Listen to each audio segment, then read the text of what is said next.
Hi all. Right, welcome back to Enemy Action Kharkov Soviet Soul Take 2 Part 58. So done quite a bit yesterday. Not going to get so much done today. Was hoping I might be able to end the turn. But tomorrow's a better possibility if things don't go well. I've not got much to do to finish the turn, to be honest. I mean, we've only got this one card left, and I think I've got a plan. I might have shown what I wanted to try and do. Well, not sure what unit I'm using, but in any one unit move to help some pop-off units out, hopefully. Okay, what came up? I talked about the fact Martin mentioned that just saying, like, you know, that if this unit was to be eliminated, you'd be able to trace the fly. Well, yeah, I got that too late. But then I'm not looking for you guys to do that. But I mean, I don't mind it. But I don't want to be told what to do. I'm saying that's you point that out, Martin. I'm glad you pointed it out because I still wouldn't have seen it if you hadn't said anything, you know. And yeah, I need to pay more attention to these things, you know. However. Okay, and we've eventually got a response from John Butterfield. Whether that was Martin putting his posts up, sort of dragging him into things a little bit. I dare say he's been busy with other stuff, but I guess this whole, in particular, question regarding movement adjacent to Soviet unit 10.54. So he's replied to my post on BGG titled SS movement adjacent to Soviet unit. Where I ask about this whole preference B, a hex not adjacent to German unit, adjacent to the same Soviet unit, right? I'm not going to go through all that again. I'm just going to tell you how he's replied. So it was a bit, like I say, Tom commented first and believed that he might have been playing it the wrong way. Martin kind of admits that it might have slipped by him as well, because these two guys have both done playtesting. And I'm not trying to call people out for any of that. I just want to,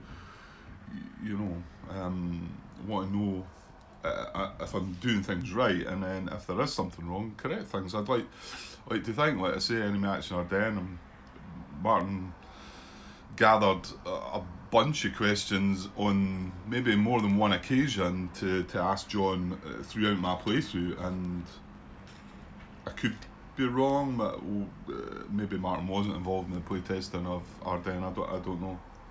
I would think he might well have been, but okay. Anyway, so bringing these things out and getting them sorted and that's what we want. That's what we're here for. Right, so John Butterfield replied, I recall, of course, Martin mentions the example of play in the rule book, which looks like it's wrong, but kind of coincides with this rule, and that's why he's brought it up. John does say, I recall addressing the error in the example on SS page 23, either on BGG or Facebook, and then he explains how the units should have moved. But that's probably not them. Well, it's important to that he's clarifying what should happen in an example of play, so it is important. But the next bit is the big bit. Regarding German preferences when moving adjacent to Soviet units, preference B should read, and it's not quite the way I thought it should have been worded. But his way of writing it is better. Should read, a hex not occupied by or adjacent to a German unit adjacent to the same Soviet unit. So it is like we kind of all thought. I think, well, I certainly thought that when you're looking at a, can I see an example here? No. I need just one German unit. Yeah, well, here, if I was to be moving adjacent to this unit here and I was able to get into here or here or here, then in here would be adjacent to a German unit adjacent to the same Soviet unit, and in here would be the same. However, and then that suggests that because with the way it's worded, and here it wouldn't be adjacent to a German unit adjacent to the same Soviet unit. But now with a wording like that, a hex not occupied by or adjacent to. So this is a hex that's occupied by a German unit adjacent to the same Soviet unit. So all three of the hexes would not be applicable. You would then move on to preference C, which is empty hex. And that's why we were thinking that, because why should it all stack? I mean, the very first example I came across, I even realised that I could stack 3 units all in the one hex, going by how the rule was written. And that didn't make much sense. So there you go. So apparently it has slipped by. John says, I'm amazed the need to clarify this preference has not come up before in Enemy Action Ardennes or Enemy Action Kharkov, and that I did not notice the omission. I've always played it to avoid stacking and just assumed I'd written the rule that way. So yeah, so you don't want to stack a 3 when the space is round about. It doesn't make sense, and maybe I was bringing more of that from Enemy Action Ardennes. However, I don't recall any of that wording in Enemy Action Ardennes regarding being adjacent to German unit, adjacent to the same Soviet unit. Well, Allied unit, German unit in there. And Martin comes back, says Ardennes had a slightly simpler wording when moving adjacent, which was move the unit to an empty hex, if any, then to the hex it takes the most movement points to reach. That's not really the same wording, so I'm not sure. That's a totally different thing. I don't see a problem with that. So I'm not sure how John's feeling that this has come from Ardennes. To me, that ruling is unique to Kharkov. That preference B is unique to Kharkov. Martin follows up, it can be difficult to notice subtle differences when you are so used to the wording of a rule. Fair enough. And I have applied it so many times. Yeah, and have applied it so many times. Yeah, that's fair enough. Having said that, I should have noticed it 2 years ago. Well, there you go. Good, but good. We've got it out, and obviously I replied to John. Excellent. I had a big feeling this is the way it would have been worded. It should have been worded. I also say I don't recall this as an issue in Ardennes. And I finish off with, however, to all those out there that have been following my video playthrough, I'm sure you'll understand if I don't go back and make adjustments regarding this issue. So I'm not going to go back and try and move these units as of how we kind of thought it was. I was tempted a couple of times to do it that way, but I thought, well, it's not what it says in the rules. The way it's worded in the rules tells me I do it this way. So, however, we have now got confirmation that that's not how it should be worded in the rules, so we will keep that in mind and abide by that. And I think it all makes more sense as well. Okay, right, good. Right, give me a sec. Okay, so for our last impulse of the turn, we have this card. So, there's nothing to deploy. We could activate 2 first guards army units, and you know what? We might actually do that. However, I will, if that's not any good, I will find a use for activate any 1 unit. At least I think I will. So, and where are we looking with this? Well, none of this help up here. I'm looking at issues with supply because we're about to move into that phase, and you should start looking at that as the turn closes out, I think. See if you've got any issues. Well, we tried to fix this issue by doing something over here, and then we've since realised that by doing something over here would have been a better option. Well, that's just my bad, and I should have looked more into it. But none of the rest of the guys. Oh, is he in trouble as well now? Because that unit's moved. Did he move back, that unit? He did, didn't he? He was in the woods. Oh, well, he was still stopping it there anyway, so we had to try and do something. I think this guy can't resupply now. Yeah, well, he can't get through the gap, so he's got to go round about, and that's 2 on, I think. 1, 2, 3, 4, 5, 6. Oh, he's 1 short. Is that right? Can't go in there. So it's 1, 2, 3, 4, 5, 6, 7. Yeah. He's one short, so he's going to go out of supply as well with that.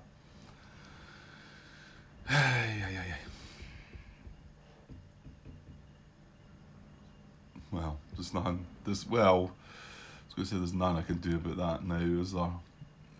There actually, no, there's not, because to fix this problem I would need a unit in here and a unit in here. Then they would both be in supply down the road, but yeah, it's the 1st Guards Army and that's not where the 1st Guards Army are. So yeah, I'm just going to have to suck that one up, I'm afraid. So nothing here. So the area I thought was of a concern was here, because of this 40 core movement and attack, and we did manage to, the guy did manage to survive, and not only that, stop that second activation. I was pretty pleased about noticing that one. I would have been kind of gutted because I didn't think about it at first. You kind of automatically think retreat. But the second retreat was giving me the step loss anyway, and not doing the second retreat meant he didn't disperse, meant they didn't get that activation again.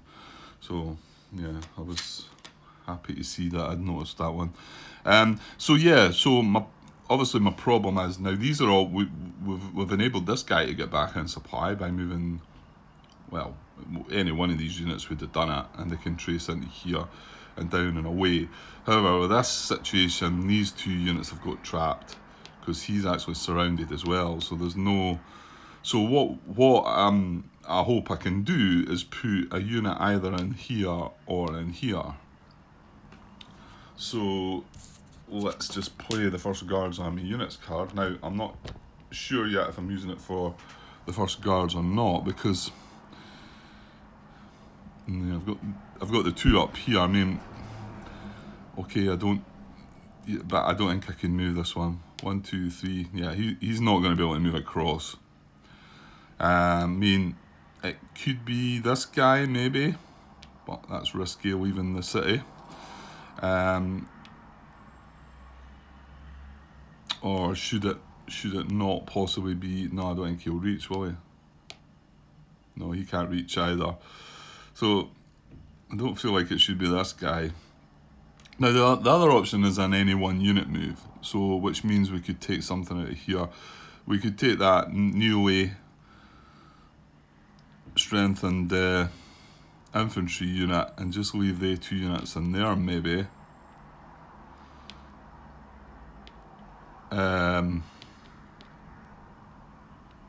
That might be the better idea actually. It still leaves 4 strength in that hex, and they can't really burst through here. I mean, okay, there's a bit of a gap coming around. They've already got around the back, and I think I'll probably want to put the unit. Do I want to put it here? Right, hang on, first supply trace. So 1, 2, 3, 4, 5, 6. Yeah, we're fine there. So it doesn't matter where I put the unit. I mean, if I did do it as a 1st Guards, I would get to activate 2 stacks. But, well, actual fact, it would enable us to maybe build an IP on one of these. One of these could be the 2nd stack. This could be the 1st stack, and we could move that up into there.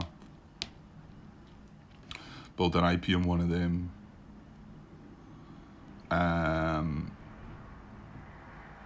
And it's kind of like there's not a gap. If I put the unit there, there's not a gap to come shoot at this city, but I'm not so sure I like that idea.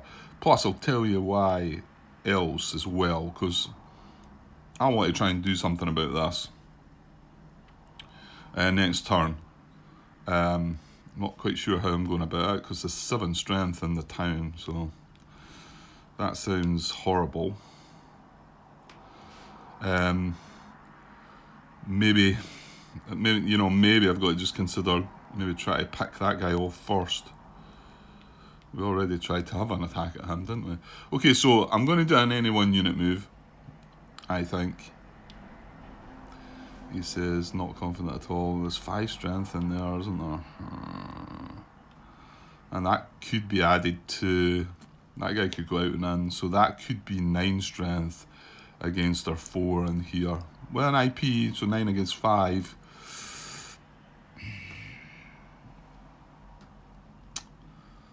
I don't know. The other thing is I want my pop-off units over here because they're the ones that are going to try and do something with that. If I put a first guards army unit up here, that's not really doing anything, is it? I'm not going to be able to do anything aggressive with that on the offensive, you know? Right, so I'm going to move this guy as an any one unit move. Now, any one unit moves, highlights at 6.1. Sorry for the dog bark in the background. She'll go on for a bit, probably. 6.1. I want to try and see if I can get this finished. I've not got loads and loads of time though. So, activating 1 unit. This is on page 11, 6.1. Once per game turn, you may play any Soviet command card to activate any one supplied Soviet unit in a hex from which supply can be traced, regardless of the unit's designation. Well, it was in supply, it can trace supply, no problems there. You can place optional marker provided in the current game turn space in the calendars of mine. I'm going to be able to use it, but only briefly, because it's hardly any point using it, because this is my last impulse of the turn anyway. Did it mention there that the unit can't attack? Because I know it. Oh, Katie, Jesus. Yeah, it does. I've just not read on. A unit activated in this manner can't attack. Right. Okay. So I'm going to do that. I'm going to activate this, any 1 unit move, and move 1, 2, breaking zone of control, and 3 into there. I definitely think that's a better hex. I mean, I know I can go in here, but I think this is a better one. Because it's closing this gap, because if I go in there, these units can come right through here. So yeah, that makes more sense. And remember, the Germans are going to get 1 more impulse, so if 40 core activate again, they could completely spoil this plan, take out that unit maybe, and then that's going to be that. Right, so I've activated any 1 unit, so I will make use of them in the marker. There it is on the game turn. I'm going to flip that over. Activate 1 unit, used. Excellent. Okay, yeah, you maybe don't use that very often, but I found myself, I think it was more the Allied solo game, I think I used it more. So you'll maybe find within these set of games that will be the German solo, you'll maybe use it a bit more, because you don't get as many cards and activations and, you know, yeah, anyway.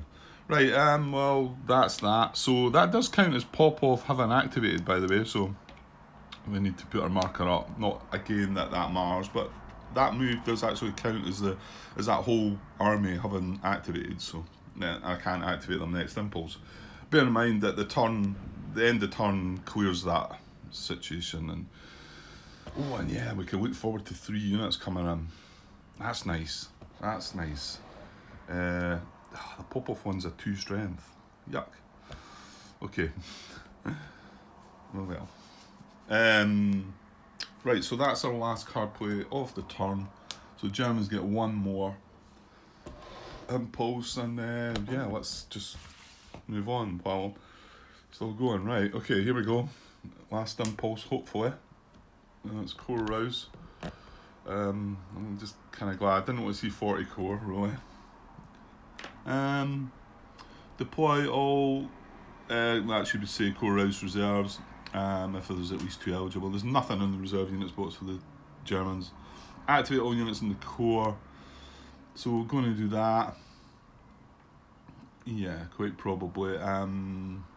If not, it would replace a step. Well, it does have 2 eliminated units, but he's got 3 units to look at doing something with. So, and remember, there's 3 Grant. Well, this guy's moved a wee bit closer to the other 2 now, but he was over here a bit. But he's here, so we do need to remember him. And then the other 2, obviously, this one's beside this bunch, and this one here now. Yeah, okay. So, well, let's just get started then. I'll just need to keep it like that just now. So RNM behind Soviet lines, well, it's possible that we know this guy's okay to trace supply because he actually moved back to trace, and then he got his out supply marker removed from him. Well, air supply. Yeah, I'm forgetting this is a German map edge hex, so no problems with him tracing supply, and this guy can actually get up to that edge. So no problems there. So no issues with behind Soviet lines. So move to VP hex.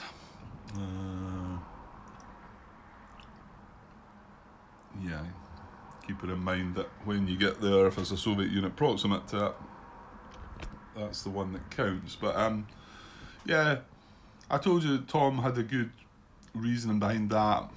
Martin made another comment. I can't remember exactly what he was saying, but I think he found it quite interesting to see. He felt like it between turn 5 and 7, this whole thing about moving back to the town and it becoming then proximate when you make the move. Yeah, it's an interesting one. Like I've said 2 or 3 times, one that could easily catch you out, I think. Okay, well, I don't think we've got any situations like that. This guy can't reach there. And even if he could, there's no Soviet unit then proximate to that. And there's nothing over this side. So yeah, let's just move on. So we're going to draw 2 cards now. Draw 2 action cards. And what do we get? Forward attack and bold attack. Yeah, I can't see that happening, but however, so a 0-7 first and ascend in order. Well, what are they? We've got 4, that's 2, and that's 6. So I suppose 2's to be considered first, but do we really need to look at these? Situational strength of active unit stack. So it's just looking at the unit individually. He's got a strength of 4. This has got a strength of 4. The card's not given a bonus. This gets a +1 for being adjacent, so I think we just need to stop there, really, you know. I mean, that's 4 against a 5. He is only looking for a 1.5 times, but there's nothing there with 1.5 times. When we jumped into this guy, he's only a 3. His nearest would be a 4, I'm guessing. So again, he's not able to get 1.5 times. This guy's a 3, admittedly. You could probably get to him. So 1, 2, 3. So there you go. He could get 1 time. He could get 1 times, but not 1.5. Just checking the. Actually, can he reach there? 1, 2, 3, 4. Yeah. Old German defender on unsupported hex. No, that's one to remember though. Unsupported hex, but it's not. And the command value of the card's only a 2, like I say. So it would be 1 to 1, so not 1.5 to 1. And then the other unit up there is unit 6. Well, he does have a similar move. He's got a 1 to 1 on this guy. However, again, there's no adjustments to the situational strength. And 1 to 1 is not 1.5 to 1. So and he had engineers as well, so if I was counting any IPs there, I should have been. I wasn't. Right, okay. Right, so no bold attack. And forward attack is active units that and other active units, but it's looking for 3 times or greater. So it's definitely not a look at there, and it's, yeah, these 2 together can muster 7 strength. Even if they were able to get this guy, it's still not 3 times, you know. Right, okay. Let's just move past that, Grant. It's not happening. It's too small a core. They've only got 3 units, so that's step 3 and 4 done. Right, step 5, move to hex and removes dangerous round from German unit in hex and Soviet support.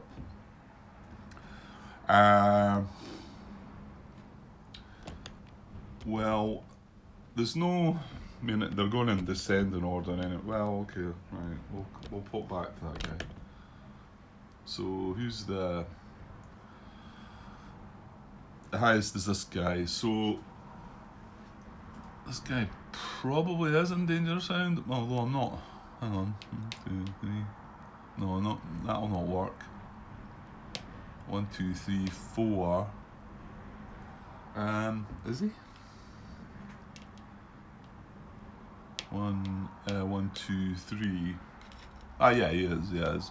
Okay, so Unit 2 is in dangerous surround. So can Unit 6 help him out? And it needs to be in Soviet support, but remember we still do have the support marker, so that is in Soviet support.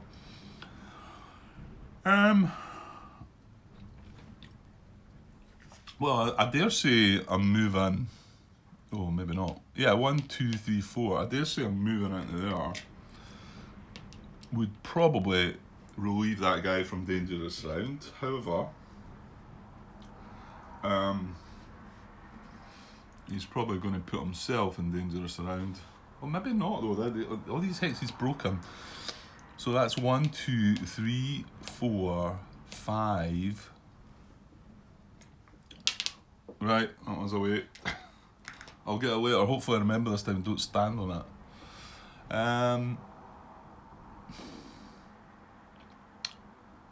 It is possible that this guy's not.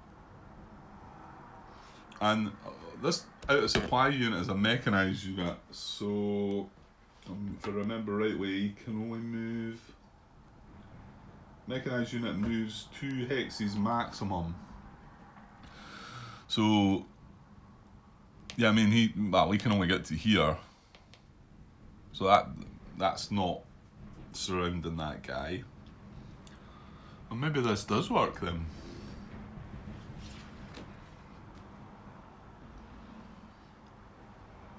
Maybe it does. Well, let's give it a try then, rather than faff about. So, 1, 2, 3, 4. Now, could he reach any other hexes? He could reach here as well. I don't think that's getting him out though, because they may not have here and here, didn't they? Yeah. 1, 2, 3, 4. Yeah. Okay, so it would have to be that hex. Now, is this guy in dangerous surround anymore? I don't think he is. I mean, I can get a zone of control in here.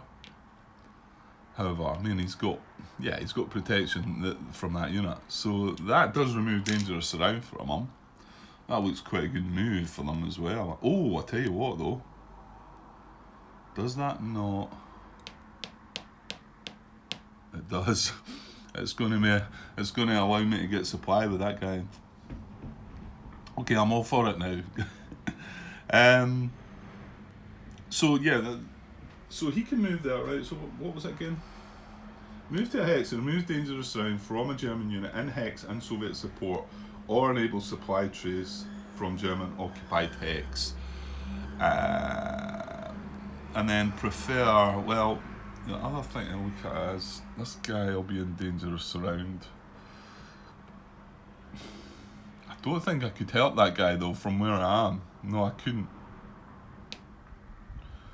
I could only move into there and that'd be it, and I can't go round about. So I don't see him being able to help that unit at all if the preference came down to it. So, and then, yeah.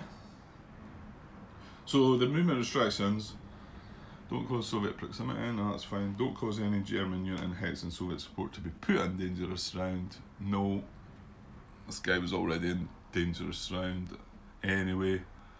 And then if not in dangerous, well actually, you know what, he might have been in dangerous surround anyway. He probably was, wasn't he? 1, 2, well yeah, he was in dangerous surround anyway, so I don't actually need to check. But I don't think he's surroundable there either. So he's kind of getting the best of both worlds there. I don't cause surrounded Soviet unit to be unsurrounded. That is not the case. Yeah, I think he's going to go there. Well, I'm kind of good with that. That means they've had an activation as well, so we're not drawing another card or anything. And like I've just said, I can now trace supply with that unit, that third tank unit. So that's good. So then look at this guy to see if he could get anybody out of dangerous surround. There is none. Remember, all these 57 core units were deployed, and kind of shored things up in here. We can't really, yeah. I suppose the only one still being is this second SS unit, who I think still is, even though I can't move that unit into there. I think we can still get into here, can't we? 1, 2, 3, 4, and then we can get 1, 2, 3, 4 into there as well. Yeah, infantry. So he still is in dangerous around, that guy, but I think that unit's just a wee bit too far away from. Yeah, I mean I think you'd have to be getting into this hex. You can't get through into this hex even. Never mind. Yeah. Okay, so don't think I see anything there. And then finally, Unit 2, the one we've just moved to put out of dangerous round. But like I've said, this unit is not in dangerous round anyway. That's 4, 5, 6. This is as best as you can get, I think. 1, 2, 3, 4, 5. Yeah, this is as best as you can get, which doesn't surround that guy, so it's not as if this guy would try and help him out as well. So, all good with that. So step 6, move proximate to empty Soviet VP hex. No, he wouldn't, would he?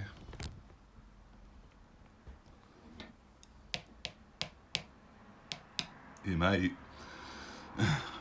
He can actually move proximate to this hex. Move proximate to empty Soviet VP hex if not already proximate.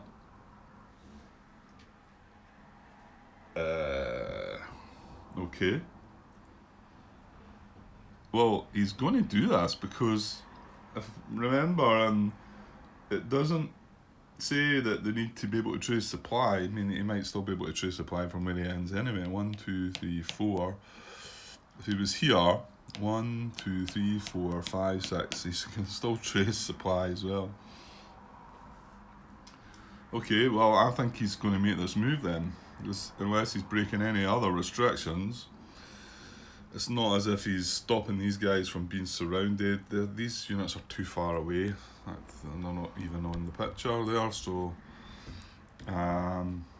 he's not causing proximity to.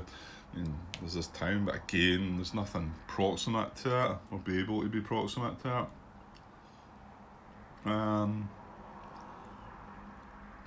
And then if not ending, well, that could be the possibility, but the units are spread out. If not in dangerous round, don't end move in dangerous round. So 1, 2, 3, 4.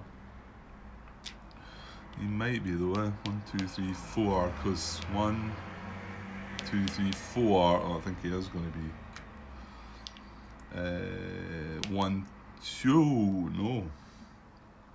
He's breaking zone of control. That's 3 to move into there, and he cannot move into there. What we got here? This is our nearest mechanised unit.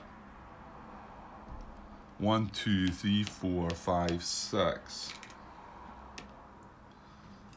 And then, well, like I've just said, this guy could go 1, 2, 3. You could go in there. Does that maybe surround them though? I think it might. It does, doesn't it? Zoc. Yeah, it does. So we can't move into that hex.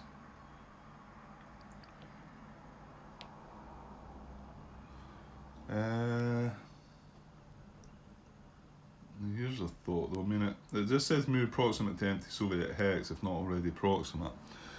So if that hex isn't allowed,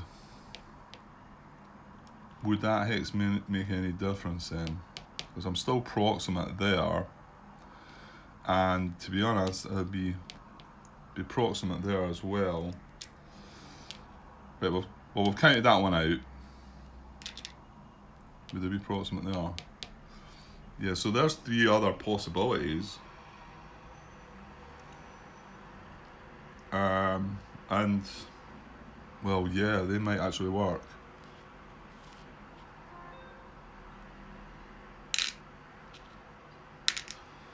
Whereas if I go here, like we've said, this guy's kind of stuck in zone of control, so he can't really get anywhere.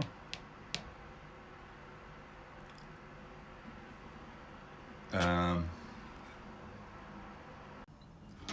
in actual fact, this one's going to be surroundable, isn't it? Because 1, 2, 3, 4, and then we know this guy can reach this hex, so that one's out as well. I think they two are okay though. Well, it's like I say, the best this guy can get is there, and 1, 2, 3, 4, 5. That there. This guy down here, 1, 2, 3, 4. Yeah, that's not helping. And okay, although we can get up behind here. Yeah, I mean that's an out hex for this guy. Not getting anywhere on that guy really. 1, 2, 3, 4. He could get in there instead on him, but yeah, we're just not able to get close enough. So I think both the hexes are viable options, and they're both going to be proximate to that VP town, that VP hex. So what's the priorities then? Move proximate to empty Soviet VP hex if not already proximate. Prefer A position hex. None of them are. B closest to VP hex. Well, 1, 2, 3, 4. 1, 2, 3, 4. They're both the same. Lowest position number. Right, well, we've not got a position hex, so it's going to come down to tiebreakers, which is lowest numbered hex. So that's going to be that one. So I do believe this guy's going to go 1, 2, 3, 4. He's been jumping back and forward. He's been all over the place. He got himself out of some. Well, there you go. I mean, I was saying. Well, like I said, I think he can still. Oh, maybe not from there. He can't trace supply from there. Whereas, what was it initially we looked at? Was it this one? Yeah, he can trace supply from there, but he can't trace supply from there. As things stand. 5. 1, 2, 3, 4, 5, 6. So yeah, he's one short. Well, that's good as well. But there's nothing to restrict him. Like I said, I looked at that before. And I think in the German solo game, there is a bit. I think the Russians aren't allowed to move into a hex not in supply that they can't trace supply from, or it could be the Germans. It's one of the two, but there doesn't seem to be anything in this game that stops him moving into a hex that's not then able to trace supply. And a bit strange because this is the last activation. This is the last impulse of the turn, so he's not going to be able to do anything else. And so it's another one of the ones that at the end of the turn. Should there be a bit more built into the AI to say, I mean, don't get me wrong, I'm not knocking the AI, not at all. I've already praised it and said this is, I think, the best that you'll get, and it feels like it's even been improved on from Ardennes, and Ardennes was brilliant as well. So I think it's been improved on here, and I'm not knocking that. It could again just be one of these things that are suboptimal for the Germans. But the fact that they get to cheat, and I'm putting that in quotes, they get to bend some rules at times, this balances these things out a little bit. But there's 2 or 3 things you maybe think at the end of turn, you wouldn't do this yourself. I know he's wanting to get proximate to this town, and then next. Well, here's a thought though. Here's a thought. If he goes out of supply, he can still move into that town. He's infantry, so. What if he'd been mechanised though? Would that have been a sensible move? Because then he could only move. He could do it in 2 turns, I suppose. Yeah. Okay. Well, I think that's right. I think he will go there. So we'll leave that at that. Yeah, the 2 or 3 things end the turn. I remember I spoke already about this guy because he used the air supply to remove his supply marker, and I thought, well. Is that a bit daft? We're close to the end of the turn. He's now in supply. However, he's moved back again, so I don't know what you take from all that. Anyway, so and then the other unit that's not done anything up there, he's not proximate to a Soviet VP hex, so there's only him to look at. Right, so step 7, move to a hex that causes surround of Soviet unit. No, I don't believe that's possible. 1, 2. Yeah, no, he can't surround the Soviet unit. And then step 8, if not adjacent to Soviet unit, move closer. Well, he is adjacent. Step 9, remove disperse markers. That's us, we're all done. So yeah, a couple of interesting finishes there, which I quite like.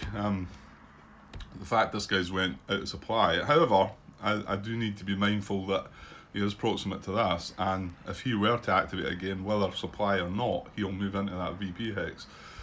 So, and then that's another one away. So, whether we need to consider maybe moving this unit back into there to protect it, that opens up the city, but at least there's nothing, something like that. And then the other thing, this unit moving down here, which is kind of good as well, because I want to take these units out. I want to take them out. But the big thing there was, it's now, we can now trace supply for that unit. Because I wouldn't have liked to have seen that unit in an out of supply status with these second SS units bearing down on them. So yeah, okay, and then we have survived this ability to trace supply for these pop-off units as well, as far as I'm aware. Okay, right, well, let's try and get this wrapped up. End the turn. Now there's something to remember here, isn't it? It's the ground condition marker. So end the turn phase from 4 onwards, check for victory or defeat. Well, there you go. We need less than 17 would give a Germans a victory. Well, we did lose a point there near the end of the turn. So, but we're sitting at 23. So we would need greater than 25, so we need 20. We would have needed 26 there, but you notice the asterisk is away, so it's not that you need that town. So that's all good. Return combat chits to the cut. They must have got replenished again. It seems to happen quite a lot. The way they do it now in this game, it seems to replenish quite a lot more because you're not keeping the replenished chits out. Anyway, remove all dispersed and from turn 5 forward support markers. Right, and while I'm here, I'll just flip that back over in case I forget, because that's going to be the end of the turn anyway. I think the only 2 markers, this guy's dispersed. Let's say that just ended up to being a waste, and unfortunately we lose our support marker again, so I can see that being something we want to do again.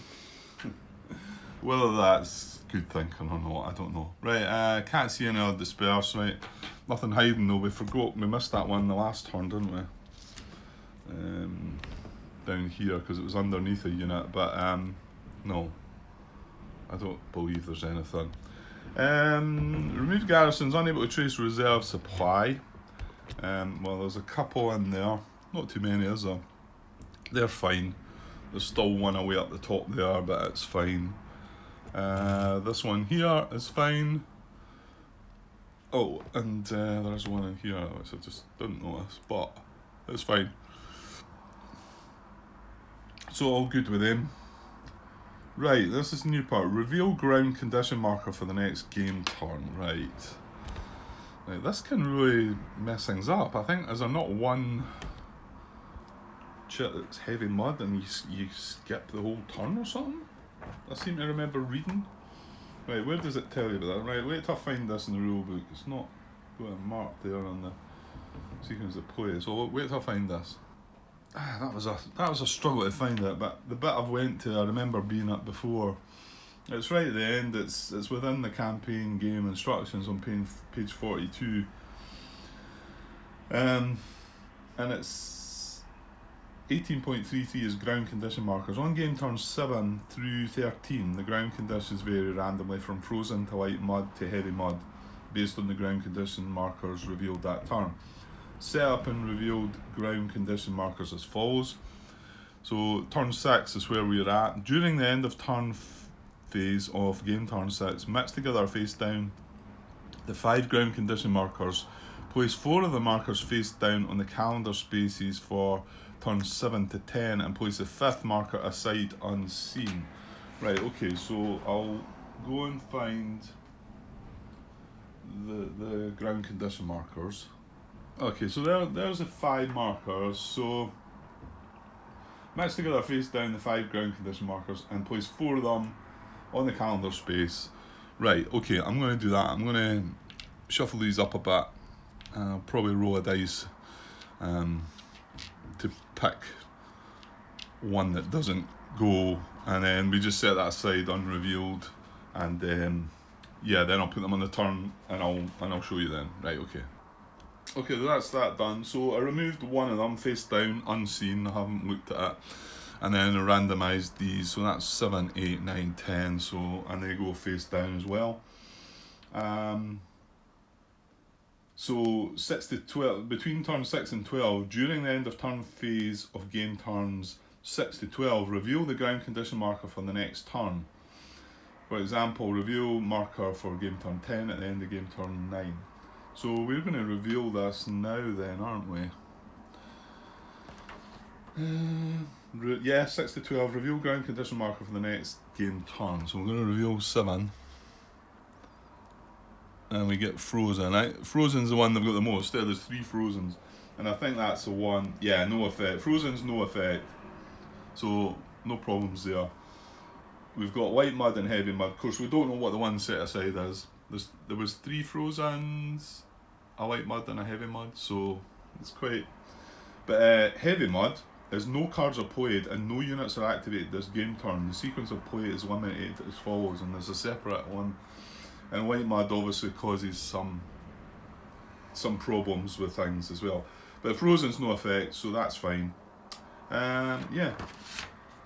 So, yeah, I think we just carry on normal at that. And then advanced game turn marker onto turn 7. I'll leave that in there. And then we'll move that down as well. Onto turn 7.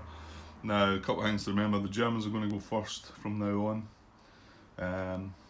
But we'll get to that. Okay, right, I'll put this together. That's the end of this turn. We'll come back starting with turn 8, and yeah, I mean, how did that all go in the end? I don't know.